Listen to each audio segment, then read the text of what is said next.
Rox Disebek napatay na nila Roger at Garp. Bali nagumpisa nga itong chapter 1165 sa pagtatanong ni Garp kay Roger kung naririnig rin daw ba neto yung boses ni Sebek, which ang reply nga ni Roger oo. At dito nagumpisa na nga yung laban ng tatlong to. Gamit nga yung espada ni Roger na merong umaapaw na haki inatake niya itong si Sebek. Nagresulta nga ito sa haki clash ng dalawang to. At dahil nga sa meron ng opening itong si Sebek, dito naman siya inatake ni Garp gamit itong mga kamao niyang may haki. Tinamaan nga niya sa muka itong si Sebek. At dahil dito nag-release ng napakalakas na Conqueror Saki itong si Sebek na ikinatalsik naman nila Garp at Roger. Parehas nga itong dalawang to na nilipad sa kalapit na bundok. Ipinakita nga rin na itong pagre-release ng haki ni Sebek nagdulot ng pagkahati ng kalangitan. Nung makita nga ito ng ilang Marines gulat na gulat sila. Same as sa mga piratang nananatili sa God Valley nagulat rin sa pagkakahati ng kalangitan. Itong si Silver Axe nga dali-daling tumatakbo paalis sa isla na to. Si Shiki naman diniklara na dito na daw nagtatapos ang era ng Rox Pirates. Yung ilan naman sa Roger Pirates although na-overwhelm sila sa lakas ng mga haking nararamdaman nila, makikita nga nating kalmado pa rin sila. At gaya in last chapter, pinapaalis na nga ni Garp itong mga kasamahan niyang Marines.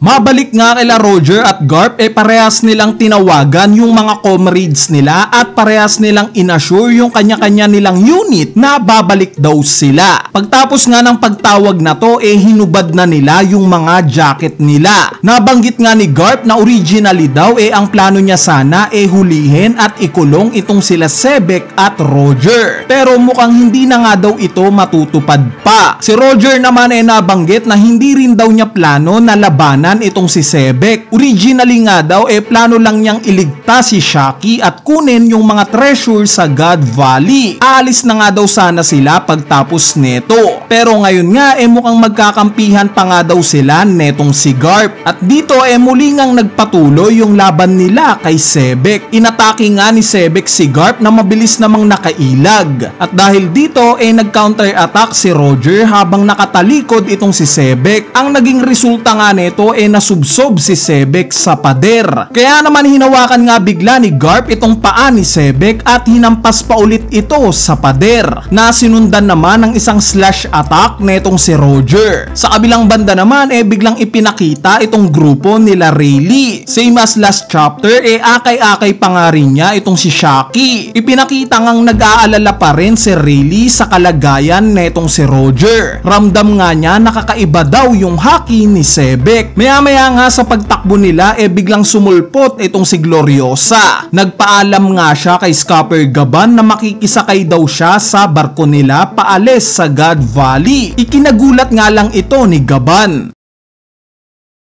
Sa sumunod na panel nga napunta naman tayo sa iba pang miyembro ng Rox Pirates, specifically kila Kaido at Big Mom. Dito nga pinag-uusapan pa rin nila yung inagaw na devil fruit ni Kaido kay Big Mom. May utang nga daw si Kaido sa kanya at kailangan daw itong bayaran ni Kaido balang araw. Pero imbis nga na pasasalamat pagbabanta nga ang iginante ni Kaido. Sinabihan nga niyang malalagpasan daw niya isang araw yung lakas ni Big Mom. Tatalunin nga daw neto yung pirate crew niya. Hanggang sa ipinakita nga itong si Strusen na inaaya ng umalis ng God Valley si Big Mom. Mabalik nga ila Roger at Garp ipinakitang malubha ng sugatan itong dalawa na to. Mukhang si Sebek na nga ang nakakalamang sa laban nila. Sa sumunod na panel naman napunta tayo kay Whitebeard. Nagtaka nga itong si Whitebeard nang biglang may isang taong kinausap siya. Tinanong nga siya neto kung siya daw ba yung may kagagawa ng mga distraction sa God Valley. Dagdag pa neto na mukhang nagwatak-watak na nga daw ang Rox Pirates. At dito ni-reveal na itong nagtatanong pala kay Whitebeard si Pologram. Siya nga daw ang captain ng Polo Pirates. Kamukhang kamukha nga siya ni Marco the Phoenix. Nabanggit nga neto na dahil sa wala na daw pirate crew itong si Whitebeard, baka kailangan daw neto ng barko na mag-aalis sa kanya sa isla na to. Big fan nga daw si Polo netong si Whitebeard. Speaking of Whitebeard, pinakita ngang hinahanap siya netong si Stassi kasama itong sila Gansui at Jill Bastard. Sa sumunod na panel naman, ipinakitang tinutukan ng barel ni Dragon itong commander niya. Bakit? Dahil sa gusto nga niyang pasakayin itong mga natitirang sibilyan na nasa God Valley pa. Which is ayaw nga nitong commander niya. Kaya nga no choice, pinagbantaan niya itong commander niyang papatayin niya kung hindi ililigtas itong mga sibilyan na to. Mabalik nga ila Rayleigh at Gaban, mukhang pabalik nga sila sa loob ng God Valley para tulungan sana itong captain nila na si Roger. Pero tutol nga yung mga kasamahan nila dito. Hanggang sa ipinakita na ulit itong si Imu na nasa katawan ni Gorosei Saturn. Binigyan nga niya ulit ng command itong si Sebek na burahin daw itong isla ng God Valley. At yes, ipinakita nga itong sila Roger at Garp na halos nanghihina na sa paglaban nila kay Sebek. Tinanong nga bigla ni Roger si Garp kung kilala daw ba neto yung itim na halimaw na nakaharap nila kani-kanina lang. Miyembro daw ba yon ng world government? Meaning masama daw ito. Hindi nga daw hustisyang matatawag yun. Mali nga daw yung ipinaglalaban netong si Garp. Yes, nag-agree naman si Garp kay Roger. Pero kung aalis daw itong si Garp sa hanay ng Marines, sino na daw ang poprotekta sa mga Marines laban sa world government? At dito nabalik na nga yung topic nila sa kung paano tatalunin itong malahalimaw na si Sebek.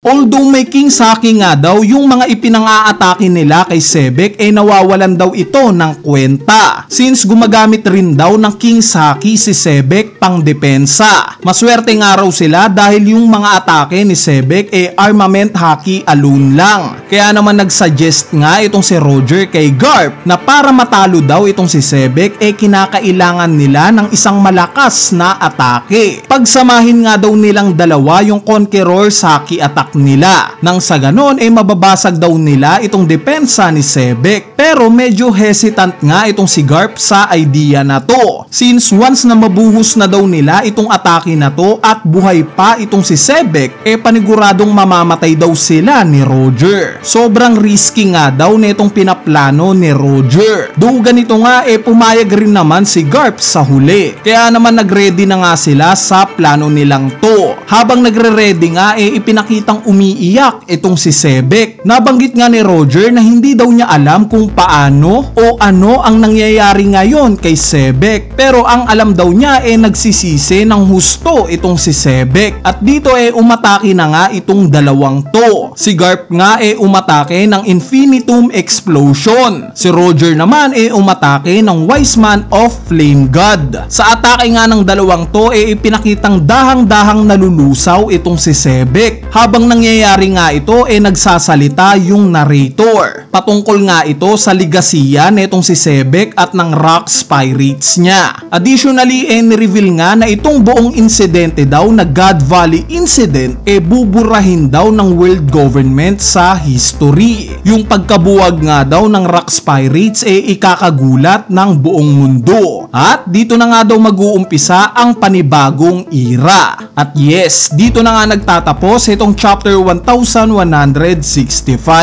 Bali yung analysis nga para sa chapter na to gagawa na lang natin ng separate video. Since sa haba na nga masyado kung ilalagay pa natin dito. Anyway, ayan na nga yung full chapter 1165 at sana na-enjoy nyo. So yun lang, peace!